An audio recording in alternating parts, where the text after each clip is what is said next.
So, welcome everyone to our evening. We are the Bay Area Agile Leadership Network.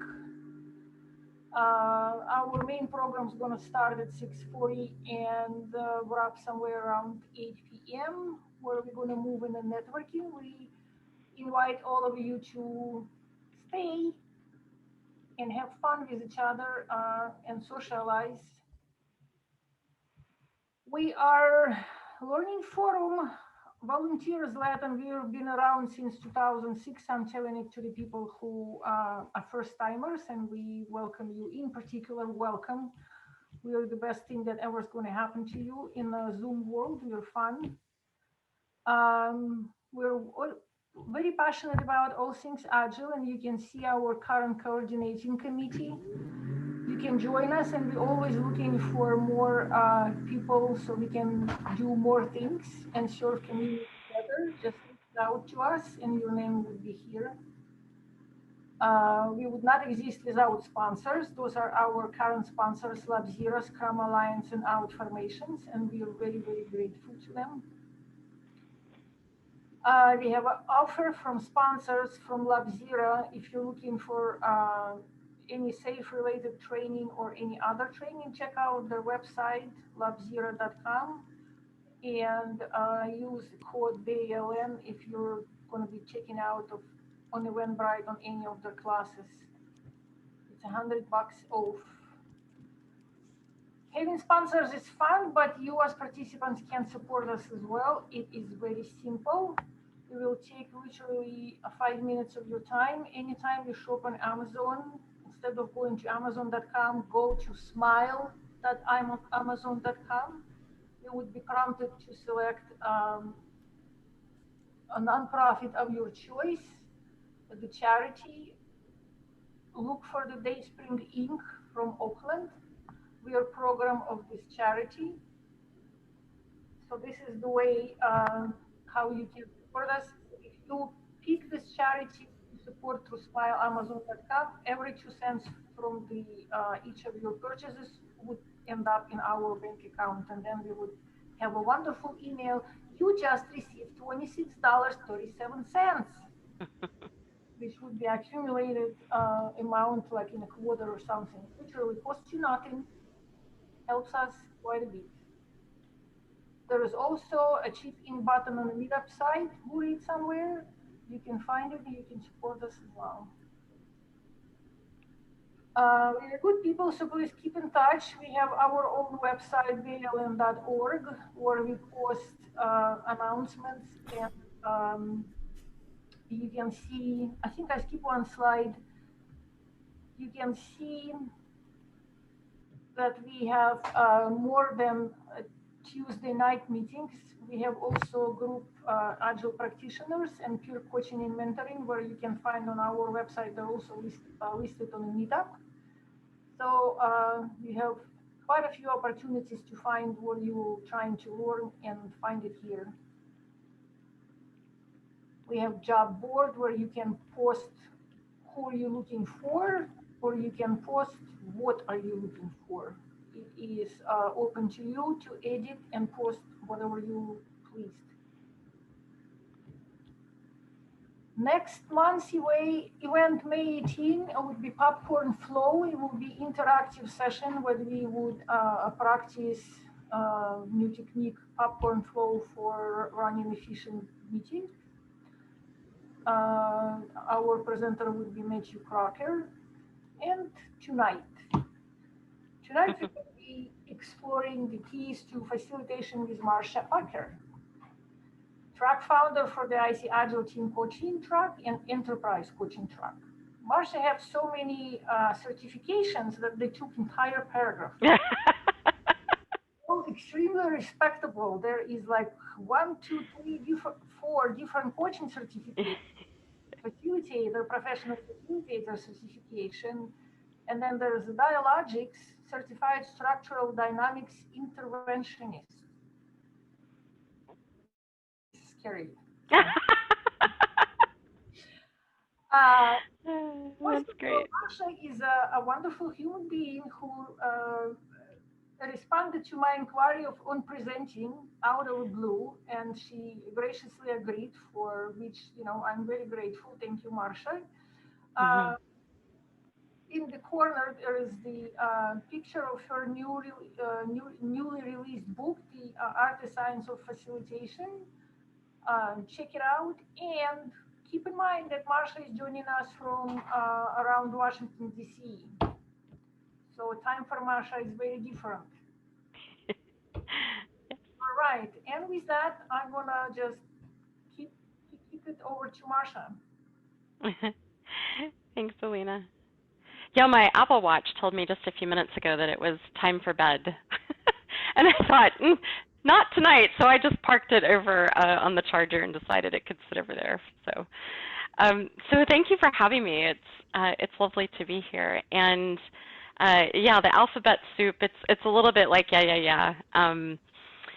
We'll just get in today to talk a little bit about facilitation. And I would love, so we're a small enough group that we can make this a bit more conversational if you feel like it. So if you're up for it, I would invite you to turn your camera on and come off of mute, and you absolutely don't have to. So completely your choice, but we will do a little bit of practicing facilitation and connection in our disconnected world that we tend to live in these days. So I am going to share my screen. I have some slides that we'll walk through, and a little bit of just a conversation that we'll have. Zoom has been doing funny. Can you see my screen? Yeah. Thanks.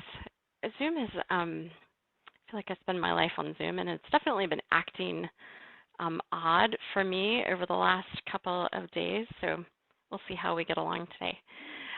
So this topic actually came up for me a couple of months ago. A colleague of mine reached out and said, hey, like we're doing the facilitated stuff. He was based in the UK, and he said, but we're doing a lot of facilitation. We feel like the team is really good, but gosh, we're missing, we are so used to working in the same room together that we are missing the magic.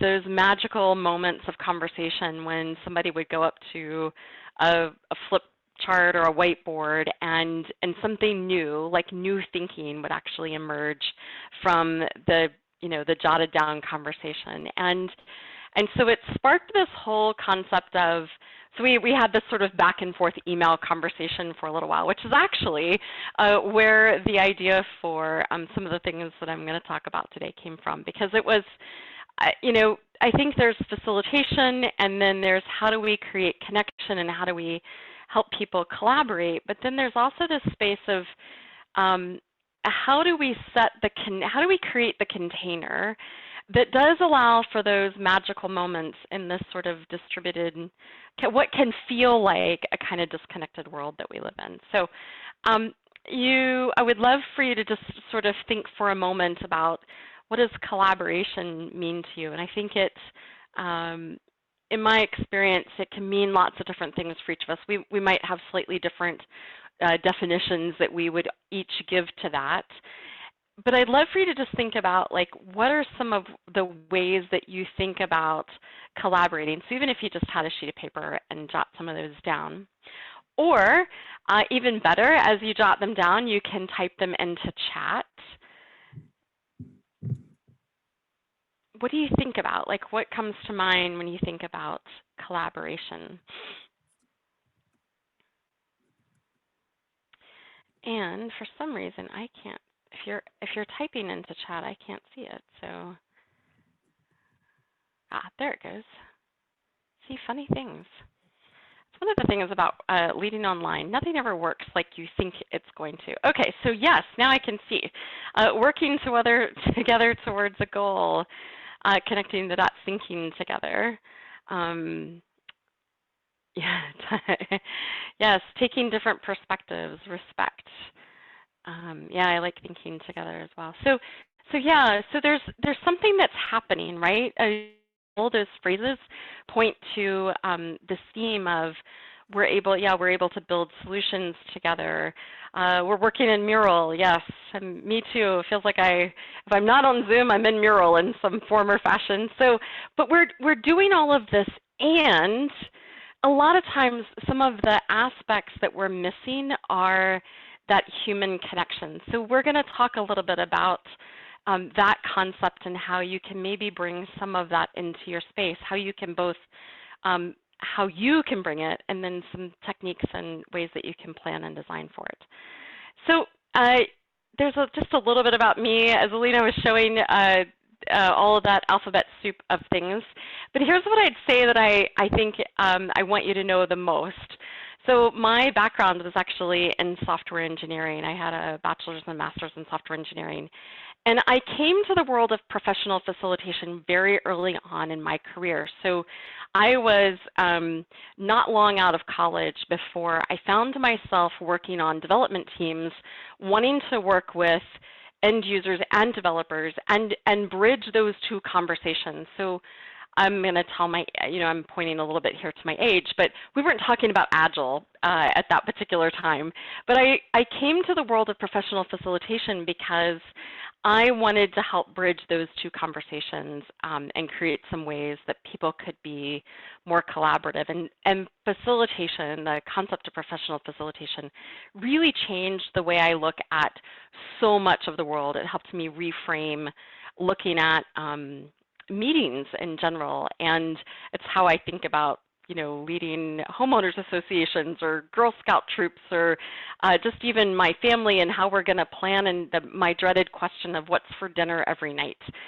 But also in this whole disconnected world that we're living in today. So I had a bias for quite some time about being in the room face-to-face and working with teams and groups face-to-face and facilitating. So had done it, had been teaching it for a while.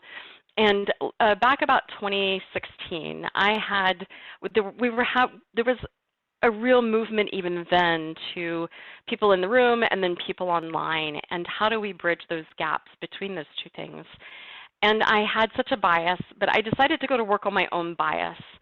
And I met a woman, Rachel Smith. She used to work for the Grove, and she helped me really think very differently about the concept of this whole world of remote facilitation, and how do we do the things that we do in the room? What are ways to bring that into the remote space? So that was a partnership that we formed back in 2016, and it has served me well over the last 12 to 14 months. So I want to share some of that thinking with you today, because it was through that process of kind of going to work on my own bias that I really now believe there are times and places where facilitating online is actually better than facilitating in the room, believe it or not. I'm not sure that I ever thought I would say that out of my own mouth, but I do. And I just finished last week working with an executive team who I think who was quite opposed to the whole idea of meeting remotely. And I think they have a really different perspective now on it. So I think there are things that lend themselves really well to doing it and collaborating online and creating connection online. And yes, there will always be, I think, the need to be face-to-face as well. And yes, hybrid meetings are the worst, Jamie. I couldn't disagree more. And we're about to face that conversation, which is what does work look like as we begin to transition out of a pandemic back into some new version of what work looks like. So here's what we're going to talk about tonight, or today for you maybe, is thinking about how maybe some common assumptions that you might be making in your facilitation, like what might some of them be, and how might they be impacting just how you as a facilitator or coach show up in working with your teams. And then what do you believe about teams and the art of facilitation? And then what are some practical steps that you could take? So that's where we're headed for today. And if you've ever, here's what I think is just fascinating about facilitation. If you've ever been in a really well facilitated meeting, and I don't mean like what we're doing here today. I wouldn't call this facilitation. I'd call this a download or a presentation, and maybe in a few minutes we might call it a workshop because we're going to get your voices into the space. But this isn't really facilitation or collaboration. But if you've been in a really well-facilitated meeting, chances are you might, unless you have a lens for looking at facilitation, you might not even be able to point to what was really working in terms of facilitation. If you've been in a meeting that was not well facilitated, you'll likely very much know that. So facilitation is one of those things that, done really well and done skillfully, you as a participant might be so into your content that you'll be oblivious to whatever was happening from a facilitation perspective. But if you've been in one of those meetings that it felt like a drudge to get through, chances are you missed some aspects of facilitation.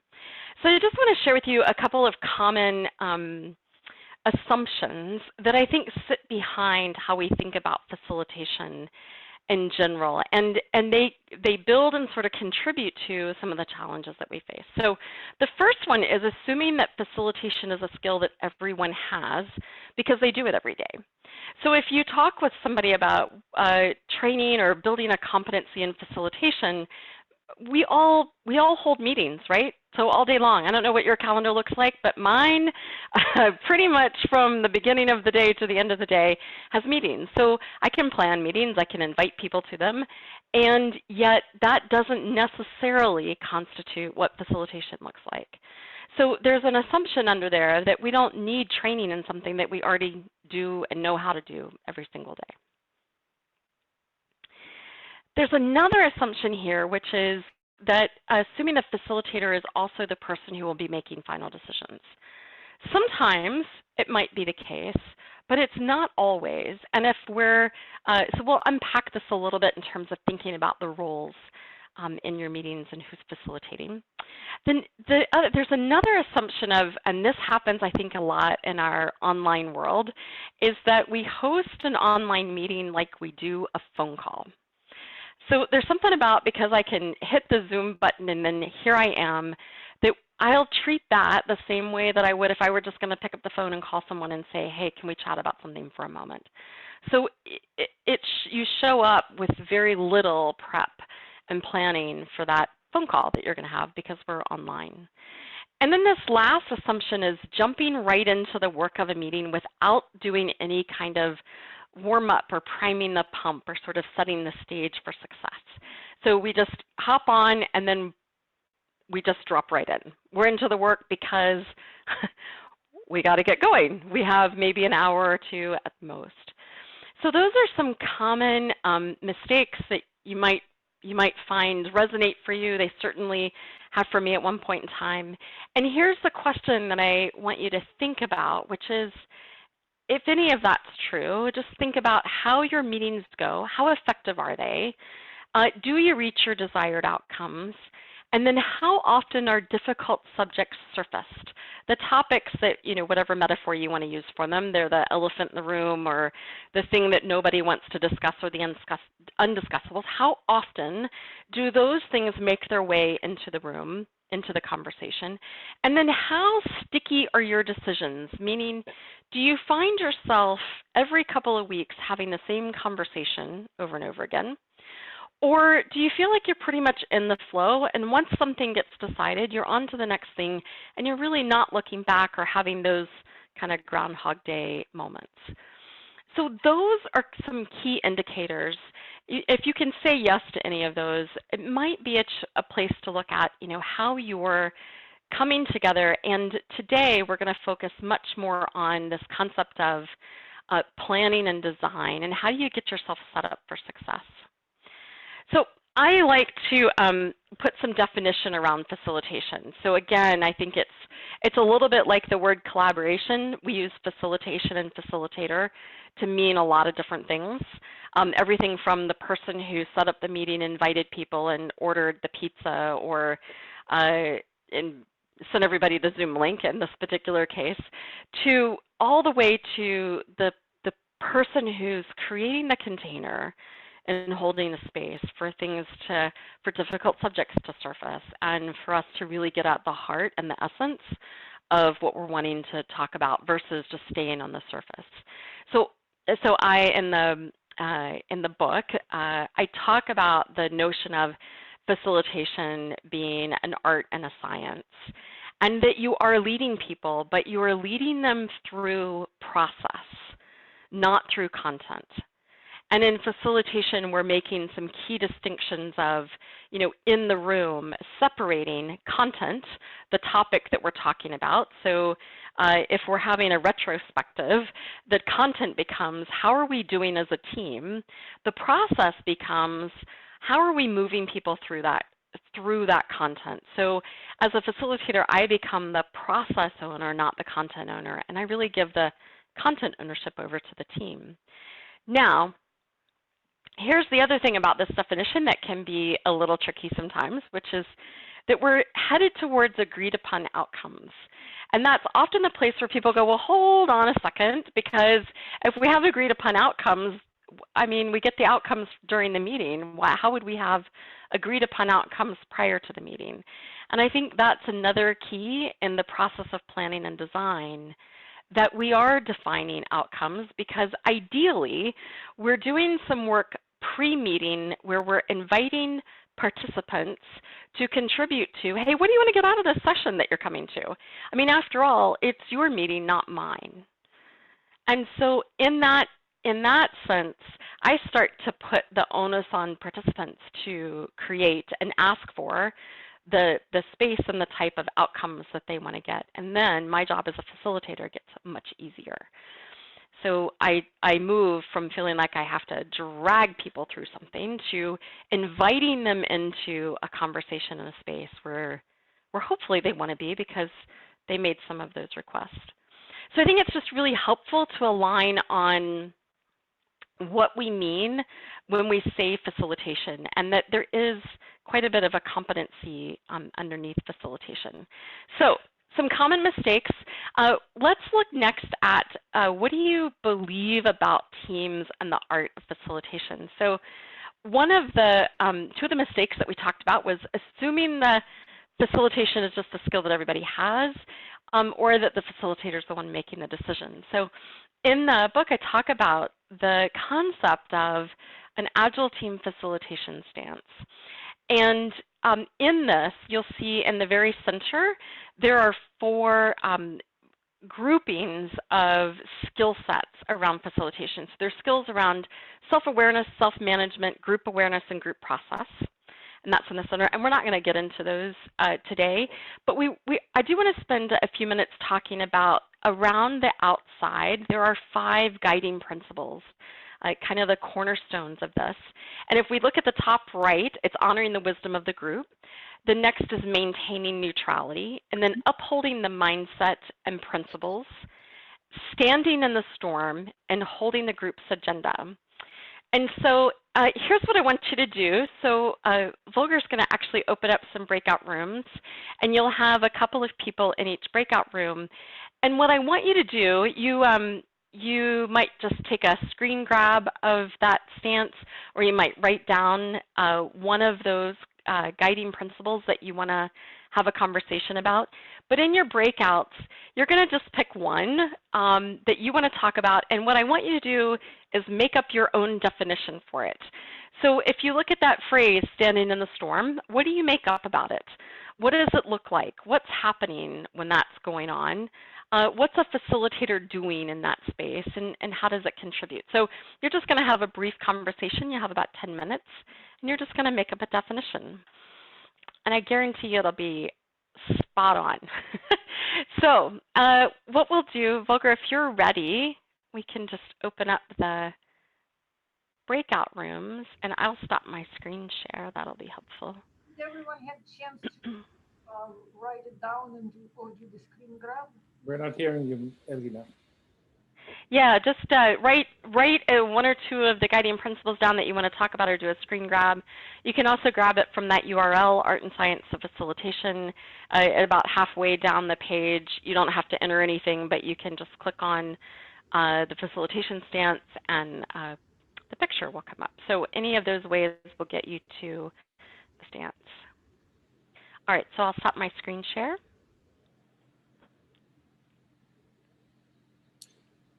All right. I am ready to shove you into your breakout room. Great. All right.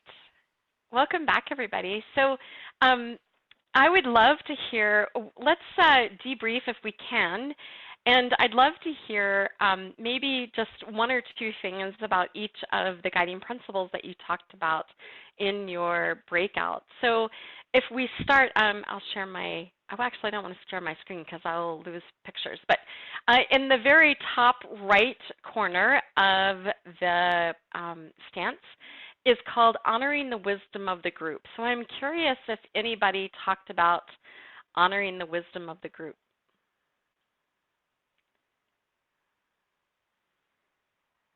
I can speak to it. Great.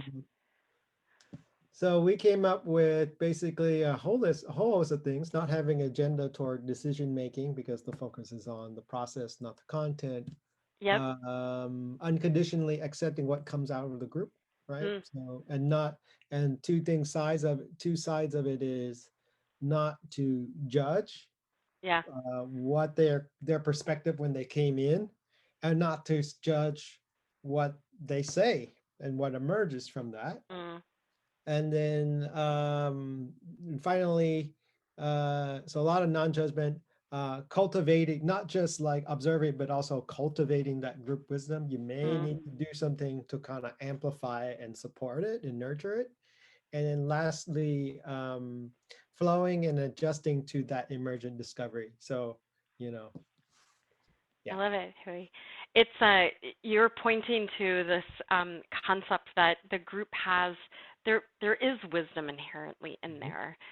And I think one of the things that we do when we come together in groups and teams is that we do a lot of other stuff. There's a lot of patterns and structures and assumptions that start to emerge that kind of get in our way of that collective intelligence. But what I love that you're pointing to is this belief that, so the stance is really about beliefs and beliefs that help you and support you when you're standing in the room or virtual or in person, that there is wisdom there and there is something to value in that space of handing the content over completely to them. So it's lovely.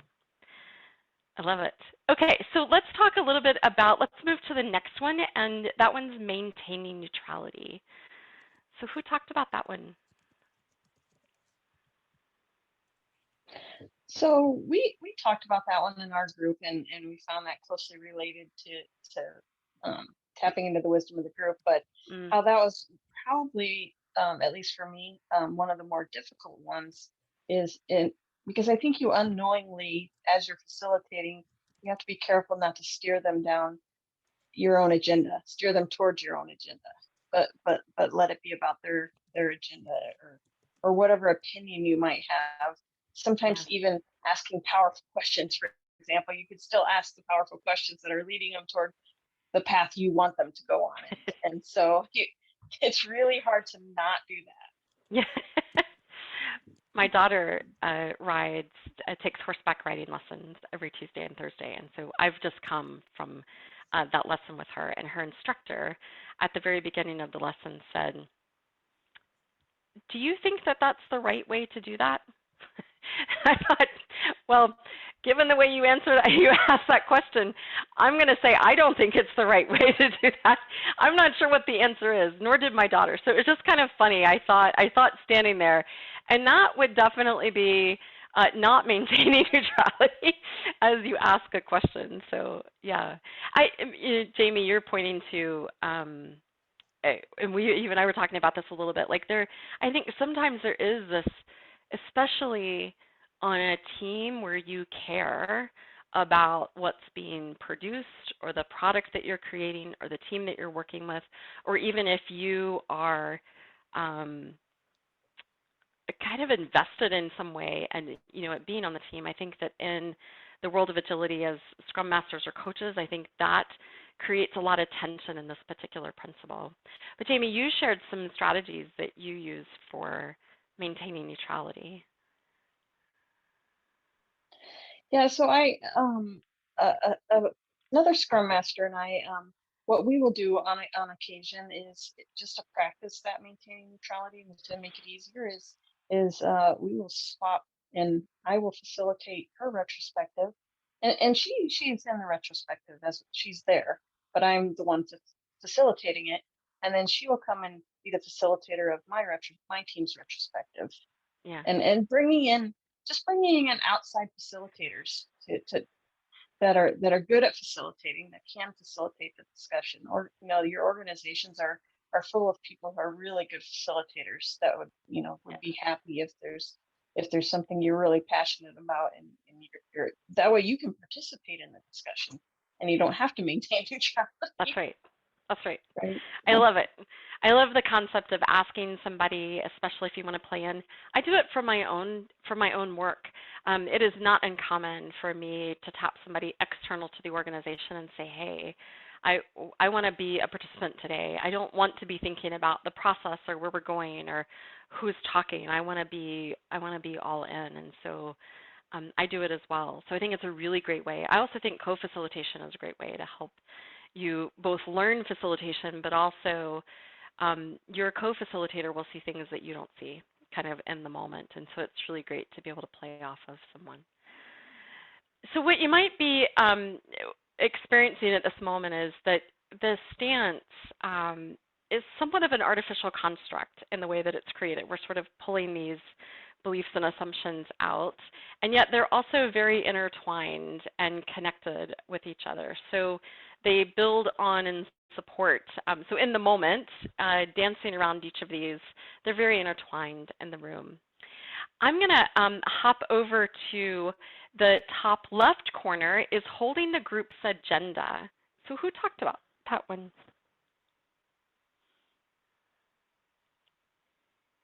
Anyone?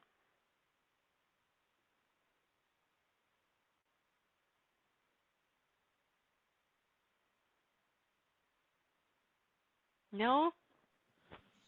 No one talked about agendas. Can I make something up? Yeah, you can make something up. Yeah, we talked about that a bit. So Mm. basically, holding group's agenda is you are not, as a facilitator, pushing your agenda. Yeah. Right? And listen to what the group says. In fact, all the four are interrelated in a way. In that honoring the wisdom of the group, holding group's agenda, maintaining neutrality, and standing in the storm. All these seem interrelated in a way, as rightly said earlier. Yeah. Right? Yeah. And so you hold the agenda of the group, not pushing your agenda is what we thought about in this particular aspect. Yeah, this one, I love what you're saying about, noticing, thinking about what is my agenda and where do I want something? And then what's the group's agenda and what do they want? And the agenda part can be tricky because there's the little a agenda of the thing that's hanging on the wall or in mural that says, here's what we're going to do today and we're going to do this and this and this. And that's little a agenda. Big A agenda, which is really what this principle and cornerstone points to, is the concept of where's the team going and what's going to support them in the journey getting there. What are the things they need to talk about that they're not talking about? And how might those really help them see things in a different way and move them forward? So I tell a story in the book about working with a team a number of years ago, and I'd been working with them for a while, and I kept feeling like every time they would tell me that they were ready to talk about this particular thing and begin to break it apart and really look at how roles and responsibilities played out, and they wanted shared responsibility kind of across the team. However, every time we'd get to that conversation, it was from a facilitator perspective, I felt like it was metaphorically dragging them through mud. Everything about that conversation, it's like the air would come out of the room, the energy would drain, people would get very closed off and start to look at and I just kept thinking, I had come at this from I talk about facilitation techniques as sort of doorways into different conversations. I felt like Monsters, Inc. I felt like I had stuck up so many doorways that we had tried to open to see what we could get, bringing the conversation into the room, that finally one day we went off and took a break, and I came back and I said, I don't know. I said, I am starting to feel like I want this more than you want it. And maybe you're asking for something that you don't really want yet. And that was, during that break, I kept going, I think this has become my agenda. Like, I think I really want it for them. They had asked for it, and I thought, yes, this is what teams do. You need this. Let's go do this. And somewhere along the way, I think it had become mine and not theirs. And so we agreed to park it. And they said, I think you're right. I'm not sure we do want it. So I think about holding the group's agenda. It's a tricky one. And I think figuring out the agenda, because I do believe that the agenda emerges sometimes and kind of develops some, even as the conversation's unfolding. So that particular one can be a little bit tricky. And I want to add a point on that, yeah, Marsha, if go that is for okay. it. Yeah, go Bala for it. here. Mm-hmm. So I was thinking holding the group agenda is one thing, because there are many times in our daily life we are called to meetings without agenda, right? Then we wonder, am I going to contribute anything, or what is the purpose behind? And then having an outcome driven, we had that conversation in my group. Then another topic, maybe it's all the same or subtly different, is outcome driven activities or outcome driven meetings, right? Otherwise, the teams are not going to come back to this meeting. Oh, these guys drag the meeting. They never come to the outcomes of what was needed, right? Otherwise, it becomes like a wasteful meeting, right? From a lean perspective. Yeah, nobody wants to come to meetings they don't understand. Yeah, another thing I think about holding group agenda, I think context is important at the beginning, because a lot of people assume that everybody knows what they know, and also, what decisions are coming out of the meeting probably up front would help as well. Yeah. And and in a lot of meetings, especially if you're doing like requirements gathering or things like that, everybody wants to hit solutions. I mean, before they do everything else, they want to come with their solutions. So yeah, that's great. Thank you, Peter. Okay, the next one is standing in the storm. What do you make up about that?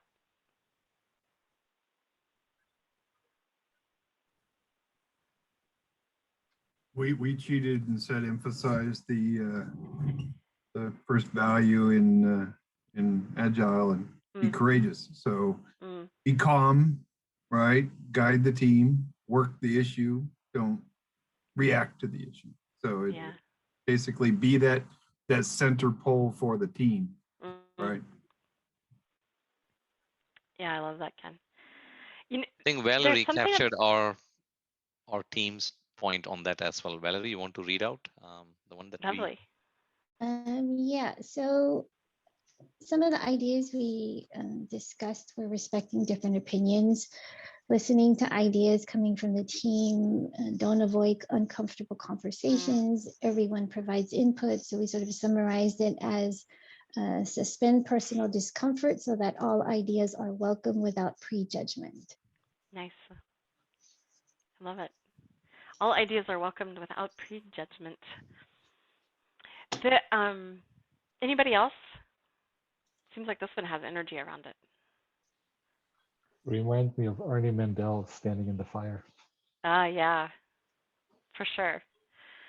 About being unbiased, right, Marsha?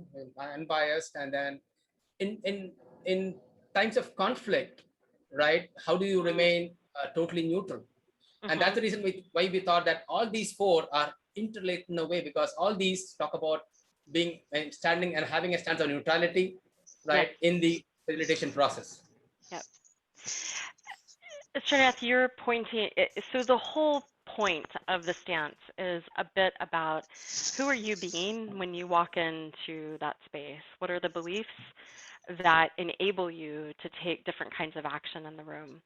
And you can bring all the facilitation tools that you want in the world. They're helpful, but until you think about, like, what's the intention that I want to set? How do I want to show up when I work with this group? What are the ways in which it will be really helpful for me to think about engaging with the team? I think this is the place to start. And they are all very much intertwined. But that standing in the storm is, it's everything that we're talking about here. And in my experience, teams don't organically necessarily want to stay in the storm, certainly not as they start out. And yet we intellectually, teams and as facilitators, we will intellectually know part of group process is to bring difference of opinion, to hear different points of view, to hear something that's not aligned with my point of view, and it's from that new energy comes into the conversation, and we're able to create new things from that. So we intellectually know that.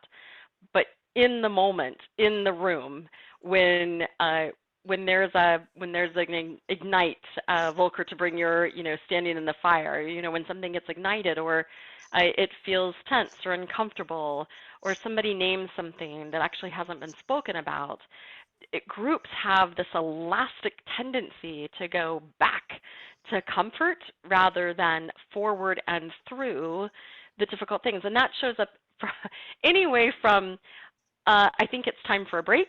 Everybody ready, that feels a little heated, so let's have a break, and then we'll come back, and then everybody will have cooled down.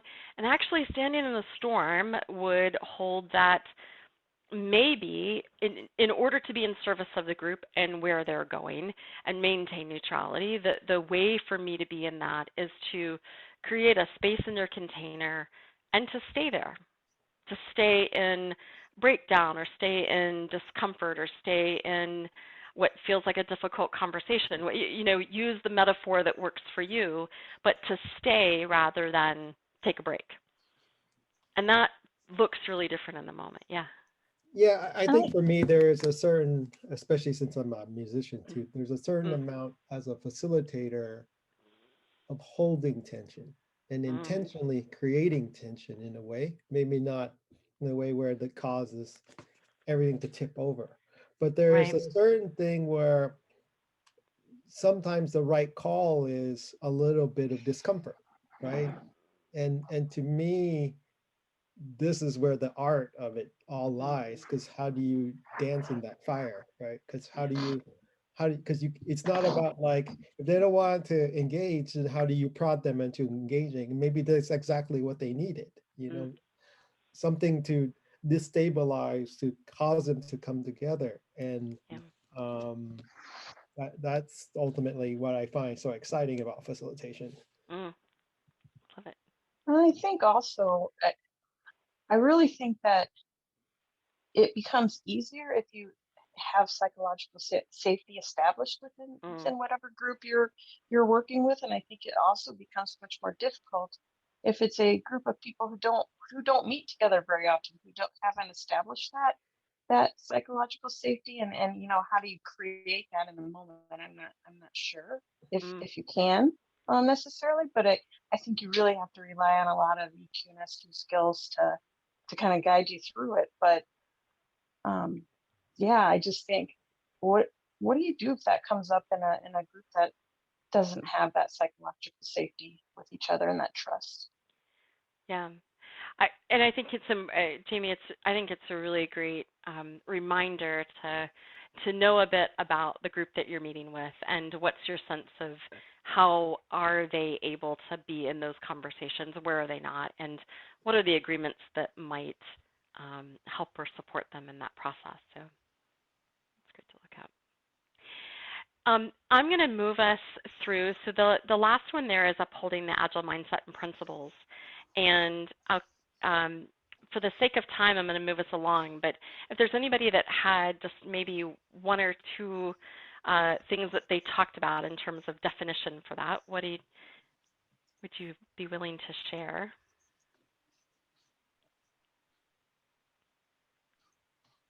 Or is that just a given? it's the come from place.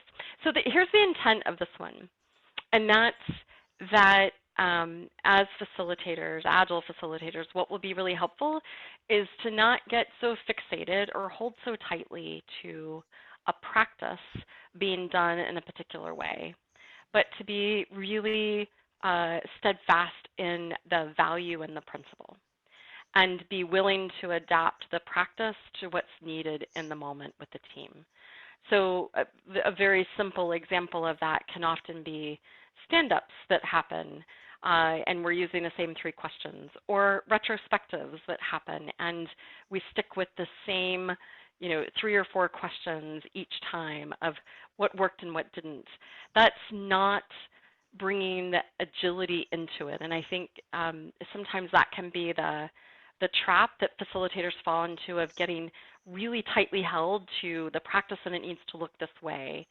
And really, there's a value of working with that team as it develops and unfolds what's still what would be more helpful for that team, and how can you bring the value and the principle forward and adapt the practice as you go. So that's the essence of what's happening under upholding the mindset. So I'm going to turn my screen share back on, and I loved the conversation. So thank you all very much. Like it's rich to hear your words around these, because they all are intertwined. But it is I wrote the book primarily because I think of these as life's work around leading groups. And I think there are plenty of books out there on facilitation tools and all of the things that you need in the exact process that you would go through. But what I wanted was for there to be a guidebook that could easily fit in your backpack or in your desk that just said, what's the thing that maybe you want to bring to the front of your mind and keep present for you today that might support you? And so it's filled with things about practices around how to make these real and tangible for yourself and live it out on a day-to-day basis. And I think it's kind of ongoing work. It certainly has been for me. So that was the facilitation stance, and really beginning to put some meat around that. So the last thing I want to cover today are just some practical takeaways of what you can do as you begin to think about the remote space, connecting and planning and designing. So that the second 2 assumptions and kind of the mistakes are hosting an online meeting if it's a phone call, or we get started and dive right into the work. And whenever we come together in a collaborative session, there will be 5 primary questions that we're all paying attention to, conscious or unconscious. And if we don't get answers to these, our brain will tend to focus on them. And so the 5 questions are, why am I here? Who else is here with me? And there's a little bit of who else is here, and then how do we relate to one another? Like what might we have in common, or what might be different? And then what are we trying to achieve? What's our outcome? How should I behave so that we can do it? And then when can I leave? So helping people get clear, your job as a facilitator is to help them answer these 5 questions at the very beginning of your meeting. So helping them get aligned so that their brains are able to get some answers to those questions, which allows them to dive into the work. So we start with that. And then the next thing is, so we talk about a facilitation process of plan, design, conduct, like that's the piece in the room, and then document and adapt. So in that planning phase, that happens before we ever get into the room. And one practice that you can do, starting tomorrow if you've got a meeting coming up, would be in that planning process to actually conduct a sponsor interview. And a sponsor is somebody who stands to gain the most from the outcome of that meeting. So a retrospective is, a sponsor would often be a team, and getting some input from the team. But regardless of who it is, here's the questions and conversation to have. So you're starting with the end in mind, and you might sit down with that person. It might be a brief conversation, and you might say, so I know we want to have this meeting. Talk to me a little bit about what is your ideal outcome? Like if we're done with this meeting and it was the perfect meeting it could be, what would have happened in that meeting that would make you say that? So we start with the end in mind and get people to think to the future. It's been my experience that every time I have a sponsor-like interview, that I'm asking questions that the person is going, oh, I hadn't thought about it that way. Or now I see it really differently, and I thought we needed this, but we might that might be really different. I think we might need to tweak that a little bit. So what's your desired outcome? What's the purpose of the meeting? What is the experience that you want participants to have? Do you want them to be engaged, or do you want them to receive information? Do you want them to participate? Do you want them to recommend? Do you want them to decide? So it might be any of those things. And then who should attend? What will their role be? And then I think the two most important questions in this whole thing are what decisions will be made and what is the scope of authority of the group? Because one of the fastest ways to lose street cred with a team is to bring a topic to them, something that they might think or assume that they're going to get to decide around, take them through a multi-hour process where they're invested, they've stood in the storm, they have held an agenda, they've really gave it their all, and they end with thinking that they're making a decision, and then really they're making a recommendation and somebody else then makes the decision. And so a week later you come back and say, I know we thought this, but it ended up being that. So part of this is about getting clear on who's making the decision and helping the group understand that when they come into the room. So if you're able to say to the group, hey, we're just making the recommendation, someone else is making the decision. That's fantastic. I'm an adult. I can get on board with that, and I can see the process. But if I learn that after the fact, and my assumption was that I was making the decision, it's super frustrating. And this is one of the places where I think people get really, they lose out on the promise of collaboration and the promise of collaborative meetings because I don't want my time wasted. And if I feel like I'm investing in something and it's not being used, I think that gets old. So sponsor interview, these are some of the questions to ask during that. There is, if you go to teamcatapult.com, there's facilitation-planning-toolkit. That will take you to templates that'll give you, there's a canvas on there, and then we've also just formed a partnership with LucidSpark. They have put if you're familiar with the LucidSpark tool at all, they've put these in their tool. They're free, and you don't have to pay to get a copy of the tool. But there's a planning canvas in there that you can use for your design session. So I've been kind of excited about that over the last couple of weeks.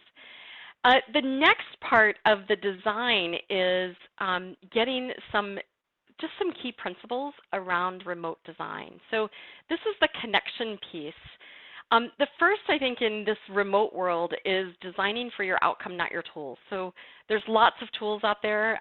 There are many more that have come to fruition over the last 12 months. And I think it's really important to be clear about your purpose first and not so hung up in your tools, but do your outcome and purpose first and then let your tools support that. Designing for full participation. So depending on how many people that you have coming in, you want people to feel connected and participate, like they have a say in this. So doing things like breakouts like what we just did, inviting, so anybody that's coming really needs to have a role in some way, and getting their full participation in that is really helpful.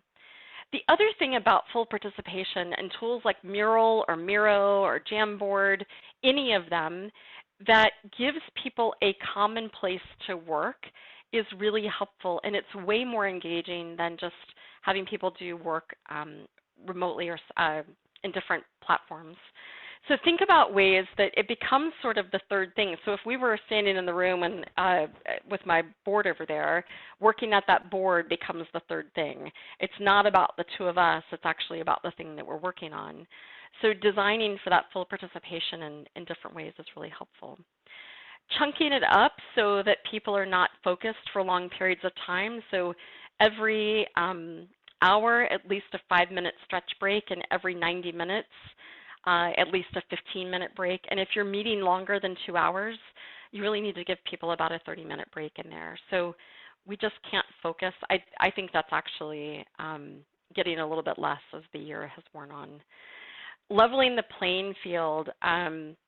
Jamie, you, I think in the chat earlier, you said, people in the room and then people working remotely. That configuration is one of the things that was the most challenging pre-pandemic. And we were talking about leveling the playing field. Well, it's been a great big social experiment the last 12 months. And one of the things that COVID did for us was it leveled the playing field. So people that felt like they were in the field offices or separate from headquarters, it's been one camera, one mic, one screen per person. It makes it so much easier to design for. So thinking about that is about to become our next conversation, is what does the world of work look like post-pandemic? And then how do we continue to design so that the playing field is leveled? When you have a group of people in a room or consolidated, they have more power. And so how do you as a facilitator manage that power and help level the playing field? I love the question of like, what's the highest and best use of our time? So I think in my design, I'm always thinking about what's pre-work, what can be post-work.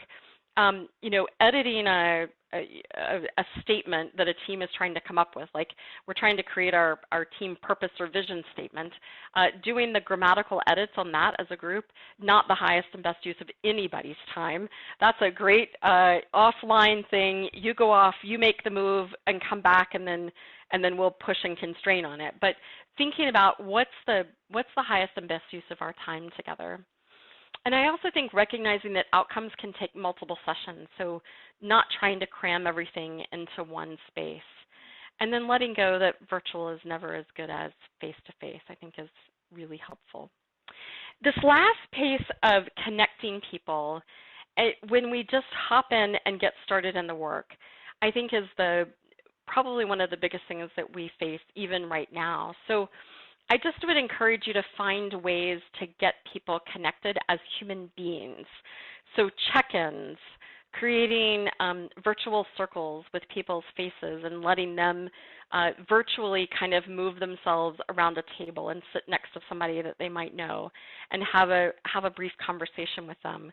Some kind of check-in question that brings their personal experience into the room and just helps them get present. And then along this line of leveling the playing field, I think mute and off video are the connection killers. And anything that you can do to design that with your team, to ask them and invite them into a space of actually coming with cameras on and mute off. And here's why.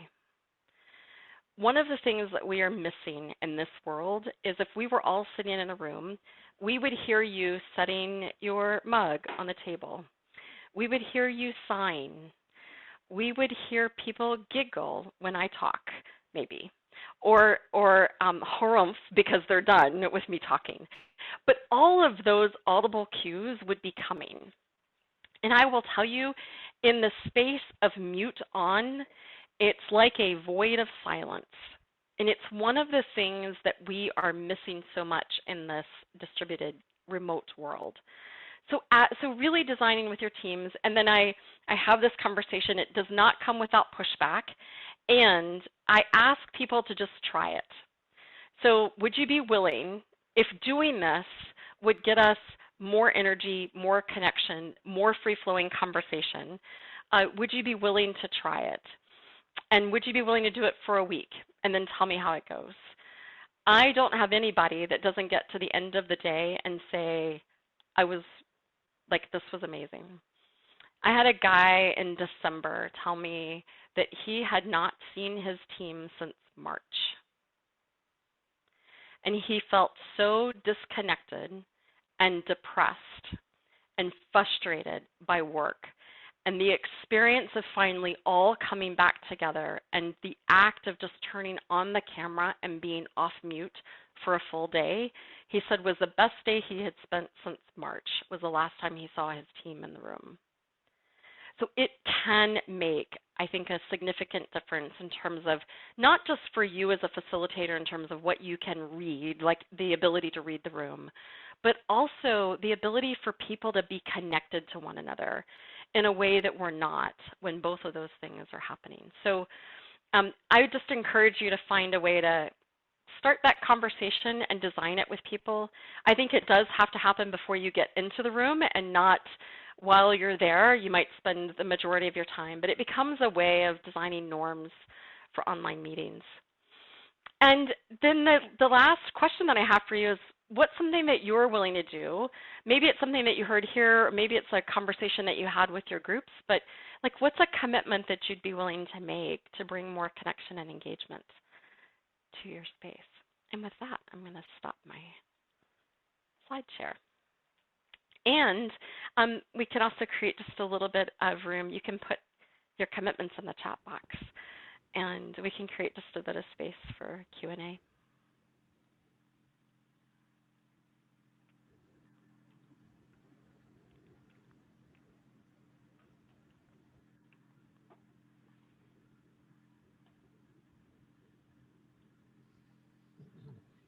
I'd love to hear a bit more about your experience of standing in the storm and what you're paying attention to in yourself as situations feel more precarious, unsafe, or worrisome. Standing in the storm is the one that I have had the most work to do. So back when I first started facilitating, I was phenomenal at managing storms right out of the room. I created facilitation exercises that had people up and moving and talking, and not a whole lot of whole group conversation because that was not very controllable, but a lot of written exercises, sticky notes. We go from the sticky notes to the dot votes. And what I can tell you now, I don't think I could have told you this back then, but what I can tell you now is that I was really phenomenal at managing conflict out of the room. Because when my personal relationship to conflict was that when it came in the room, I wanted to leave. Through the side door, the back door, the floor, any option would be fantastic. But staying in it was not something that I wanted to do. So that has been, I see it really differently today. I am actually, some of the work that I did and do around structural dynamics and making space for the difference of opinion, difference of voicing, opposition, the pushback, and I'm quite keenly aware of when it's here but not being voiced. I think that's probably the thing that and we all have it. I think if you tune in to yourself, I think you can tell there's a different energy when somebody is saying one thing and you can feel there's a different energy behind it. So now what I know is when there are no differing voices of opinion, that we likely are missing something.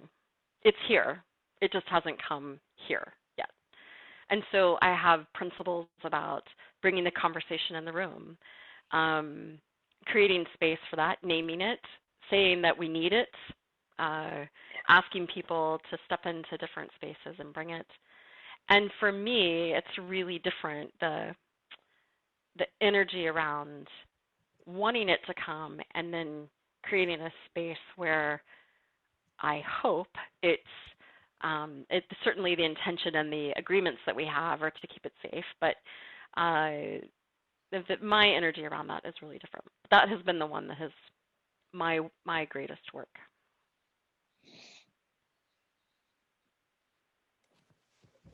I have a similar like follow-up question to Volker, which is one around the difficult situations, toxic environments, highly politically charged, emotionally charged situations.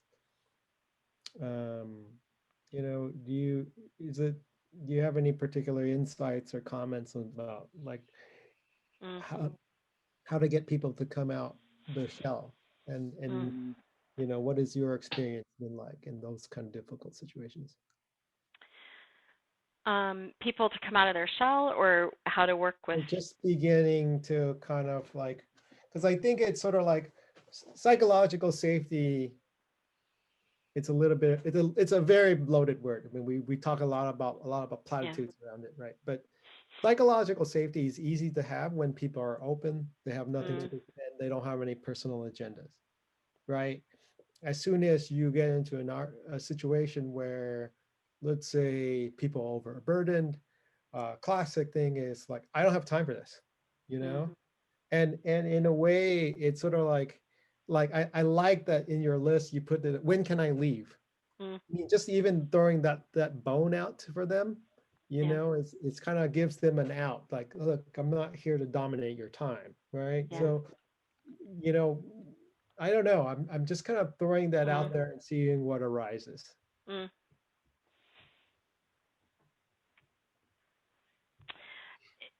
You know, there's so much there. I think the word, there is a lot there. You know, I don't disagree with you. The phrase psychological safety, we use it a lot, and I think sometimes it gets misconstrued a little bit as to its intent and what it means, I guess, to have it and create it. And then I think your question about when people are in their shell and they're trying to come out and the environment doesn't feel maybe open or forthright. I think those are difficult and challenging situations. And I guess my view is, if I just put my facilitation hat on for a moment, has always been, as a facilitator, a lot of times many of us are in large organizations, the culture is what it is. And the question that I would pose is, all of that's true, right? And how might you create a space within your scope of control? And maybe it's just your meetings. And that's it. Like your span of control stops sort of outside of that. But inside of that, is there an opportunity for it to be maybe slightly different than it might be in the rest of the organization? And it could be for certain topics, and then maybe there are other topics that, it's not, and that's not something that you're going to easily change. But I think Hui, what you were pointing to is, are there ways that you can name it or model it or demonstrate it and have other people do it? I think in some ways people have to learn over time that you're trustworthy. And if I do this and I put myself out there or take a risk and it bites me, then I'm not going to do it. It's almost like the facilitator has to step first and show the way, right? How to show up in that space. And like, if they are not creating that container for everybody to unfold in, it's not going to happen, right? I've gone into organizations as an outside facilitator, being brought in to work with a team that's in some crisis or high stakes or breakdown in some way. And often the first bit of work to do is build a relationship. There is no need for me to ask people to come into a room if they don't know who I am, or they don't know what my intentions are. People meet way too many consultants or coaches or whatever label you want to use, where they have unfortunately had a bad experience. And so I spend quite a bit of time with individual conversations and inviting people to tell me what they think and being really clear about what my agenda is. But let's be honest, it takes time because I can say all I want to say. The real proof will show up 6 or 9 months later when people start to realize that there's even trust takes time to blossom. Yeah. Right? You say one thing, but I need some time to see, are you going to do that, or are you going to do what the other person did eventually? Right. Yeah. What does that spark for you as I say that? Oh, it's very true. I mean, I'm as all my friends here know, like I'm, for me, it's as Agilists, how do we get and embody these things and getting it beyond just words and into the essence of how we show up. I mean, I know we use those 2 words a lot too. And what does that mean? We're still trying to understand. Yeah. And that relationships are more complicated than we want them to be. It's all relationship, right? Yeah. And I think that's the thing. It's sort of like we can't be coaches without the relationship. Right. I think that's kind of what's showing up for me as we talk about this. Yeah. Certainly, I feel like part of that standing in the storm is some capacity of me as a facilitator to not join the level of dysregulation in the group. How can I maintain my own sense of well-being, somewhat independent of what the group process the group needs to go through, so that I don't join them in their freak out or anger or impatience or whatever is happening. I think for me, standing in the storm means I have some practice in tolerating not belonging. It's lovely. We have a hand up, by the way. Valerie, you want to come off mute? You're so disciplined, Valerie. How come? Marsha, you talked about not being, I guess, rigid according to practices, right? And adapting to what would serve the team. And I know that everyone, before everyone believed that in person was the only way to go, right? And now that we're remote online, it seems like show your camera is the only way to go. And I worked on an engineering team where they're all men, hardware engineers on top of that. And I also have a nonprofit where we run groups with teens who really don't want to be on camera. So how do you engage and facilitate when you're in those situations where really trying to force connection makes it worse? Yeah. One of the things that I would do is to talk to people about what's the hesitation. Not trying to convince, but actually genuinely trying to understand. And then that being sort of a separate part, I would come back to the principle of leveling the playing field. So if cameras off and mute off or mute on is going to be the operating norm, I'd really look to redesign how we connect and collaborate. So I might ask everybody to turn their camera off, including me. So now we have a concept of a virtual circle. Now, I used to use this years ago before Zoom ever existed, but to imagine, you could just take your sheet of paper and draw, names around it. But I changed my facilitation style when that becomes, the method. I get rid of the video, and now I look and listen to the audio. And I will design with people up front that I get a bit more directive. So I've done it even here with you all today, is just if we're in the room or if we're on video and I can see you, I'll just prompt and say, who has a thought about this or who talked about this, and let's hear from 2 or 3 people. if we're getting rid of the visual and we're going just to audio, then I'm going to start calling on people. So I might have a virtual circle in front of me. I might have people's names by it. And I might say, let's hear from somebody who had a thought around Stand in the Storm. So Valerie, what's your thinking around Stand in the Storm? And I do it in that very particular way because I want to tell you what I'm going to ask, then I want to say your name, and then you're going to have at least 3 seconds where your brain just disconnects from itself because it's heard its name, and what would typically be the next response is, what was the question? So I just give you the question again. So I do it in that pretty rigid format.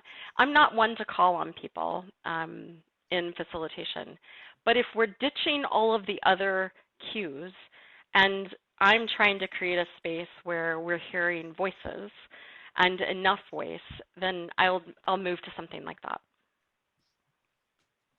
One thing that I do as well in that same situation is one of my Scrum teams is a very large team. We won't talk about the 2 pizza team here. I know they're too big, but not my choice. So anyway, let's just get that out of the way. But you're adapting the practice. There's 24 people on this team. Anyway, one thing I do is make it hard for them to hide. So I'll have a mural board, and then I'll use breakout groups, and then we'll go through some of our questions, and I'll put them into smaller groups. So if they're in groups of 4, it's really hard to like multitask because I think they're hiding behind their cameras, they're hiding on mute, and they're not really even. They say they're multitasking, which doesn't exist. We all know that it's not a thing. That's they're context switching. They're not multitasking isn't a reality. You can't do that. Anyway, they're not paying attention. But if I have this shared space where we're all harvesting our ideas together, and we have these breakout rooms, and I just make it harder for them to hide, and kind of pull them into the collaboration that way. And I've found that I've had better success with that because they know they can't just they can't just check their emails and work on some coding while we're doing retrospective, right? Yep. Valerie, is that helpful? Perhaps I got some ideas. When you don't have the authority to sort of design the meeting or call on people, I think it makes it more difficult. Sure. I think it really depends on, again, also the culture of the organization and what, especially when you talk about teens, for instance, like they're way more comfortable chatting. You're likely to get way more engagement from them chatting. Of course, they're also younger. So they might choose to keep their video and audio off, but they'll chat like crazy. So I think it's sort of a context, culture, know your team kind of thing, but still I just was curious. Yeah. I know those people. it's a I guess I know here's what I want to say. Like, I know it is difficult for sure. And I know that it is cultural, and I know that teams push back. What I'm wanting you all to do or take away from here is how can you, in your scope of authority, whatever that is, where you have the ability to be in a conversation or create a conversation about it, how might you talk about that? How might you talk about the impact of it? How might you invite them into something that's different and change that conversation? So forget all of the other things, but thinking about how you can change that conversation. So I know that it's possible, and I know that it also can be difficult in different groups. So I'm wanting you to walk away with maybe some ideas about how you could do it or have that conversation with them. even if it feels impossible. It's sort of the same with, you talk about when you start a meeting, you kind of set the stage and you want them to connect on a personal level because it makes the team go. I once asked our team sort of like what would be a good sort of team event activity and trying to entice them to, and basically most of them said we'd rather meet for work, and then in working in little bits of conversation might come out. So even after work, they'd rather work and they'd rather talk about work. It's kind of hard to kind of get a foot in the door that way. So yeah. Yep. Yeah, I get it.